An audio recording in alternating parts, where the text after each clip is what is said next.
Lieutenant Riley Beer had spent a decade in the U.S. Coast Guard, facing many high-stakes situations, but his routine patrol over the Pacific was supposed to be uneventful.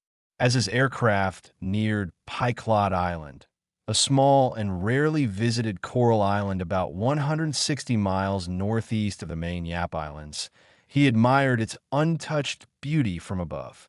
The white sand stretched between the sea and sky, giving no indication that anything was amiss, until he noticed something unusual. A flicker of movement near the tree line caught his eye. Initially dismissing it as a trick of the light or a stray bird, Riley's heart sank when he looked closer. Etched into the sand in massive, desperate letters was a clear distress signal. SOS. His voice sharpened as he called his co-pilot, Lieutenant Justin Doy, to look. The urgency of the message was undeniable. Someone was in serious trouble. Reacting quickly, Riley slowed the aircraft and circled lower, trying to assess the situation. As the helicopter descended, the movement he had spotted earlier became clearer. Near the center of the island, three figures emerged, waving frantically. Even from above, their emaciated forms and ragged clothing were evident. Riley's stomach tightened.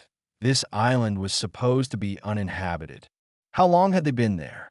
The sight of a boat, partially beached on the shore, raised even more questions. These weren't just lost travelers. They were survivors, and they had clearly been stranded for some time. Riley and Justin quickly radioed for backup, but given the remote location, immediate help would be difficult. They needed to figure out the best way to assist these people without delay. As Riley maneuvered for a closer look, his concern deepened. The island offered little shelter, with only a crude hut constructed from palm fronds and debris providing any protection from the elements. The survivors were in dire condition, and Riley knew they needed to act fast. "We need to get them off this island now," he said firmly. But just as the urgency of the situation settled in, a new problem arose.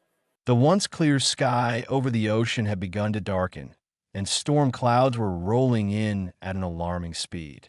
Strong winds shook the aircraft, and Justin checked the weather radar. "Riley, we've got trouble coming from the southwest," he warned. The storm front was moving faster than expected, and within 30 minutes, they would be caught right in the middle of it. Attempting a rescue under such conditions would be extremely dangerous. Faced with an impossible decision, Riley had no choice but to prioritize safety. Conducting a rescue in deteriorating weather conditions could put both the survivors and the crew at risk. The winds were already growing too strong for a safe hoist operation, and the swelling ocean waves made a water landing impossible. Riley ordered the crew to drop emergency supplies, food, water, medical kits, and a two-way radio, hoping it would be enough to sustain the castaways until they could return. The survivors rushed toward the supply package as soon as it hit the sand, their desperation evident. "Can you hear us?" Riley spoke into the radio, his voice tense. A faint, trembling reply came back. "We hear you. Thank you. Please help us." Riley reassured them. "With the U.S. Coast Guard. We're here to help, but we have to return to base. A storm is coming in fast, but we'll be back as soon as it's safe." The radio crackled before another voice, desperate and weak, pleaded, "No, don't leave us. Please. We've been here for 33 days, eating whatever we can, rats, conches, drinking rainwater, but Rita's blood sugar is very low. We need help." Riley swallowed hard, guilt knotting in his stomach. He wanted nothing more than to pull them out right then and there, but the storm was closing in rapidly. Staying would mean risking everyone's lives. With a heavy heart, he made the call to retreat. As they flew away, Riley stole one last glance at the island, watching as the three figures clung to their supplies while the first drops of rain began to fall. Within moments, The downpour became relentless, and the island disappeared behind a wall of water and swirling wind. The weight of leaving them behind settled heavily on him. He knew the storm made any immediate rescue impossible, but that didn't make it any easier to accept. Their voices still echoed in his mind, their desperation a stark reminder of how fragile life could be in the middle of nowhere. Back at Anderson Air Force Base in Guam, over 500 miles away, the crew landed in the midst of heavy rain. Riley stepped out of the cockpit, the wind biting against his face. Despite their best efforts, the reality remained. 3 people were still stranded, fighting for survival through the storm. That night, sleep was impossible. As Riley lay in his bunk, his mind replayed the scene over and over. Their frail bodies, their desperate pleas. He thought about what they must have endured for over a month, struggling to stay alive with barely any food or clean water. He wasn't alone in his worry. The Coast Guard had already begun organizing additional patrols to monitor the island overnight and planned a full-scale rescue mission for first light. The next morning couldn't come soon enough. At dawn, with the storm finally cleared, Riley and his team were ready to act. The helicopter cut through the morning air, flying low over the restless ocean. As they approached Pyclot Island, the castaways came into view again, alive but barely.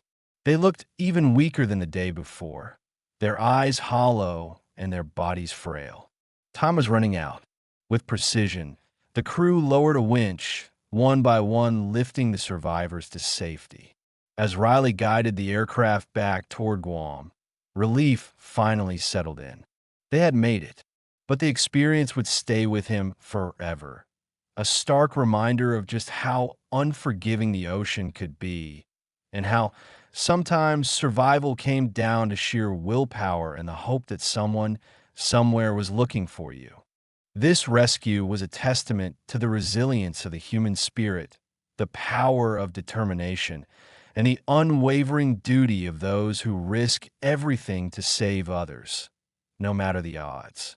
It's in moments like these that true courage is revealed, where split-second decisions can mean the difference between life and death.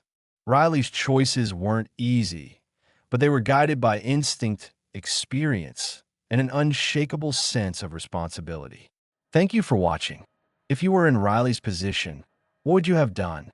Would you have taken the risk and attempted the rescue before the storm? Or would you have made the difficult choice to wait for a safer moment? Share your thoughts in the comments below. We'd love to hear what you think.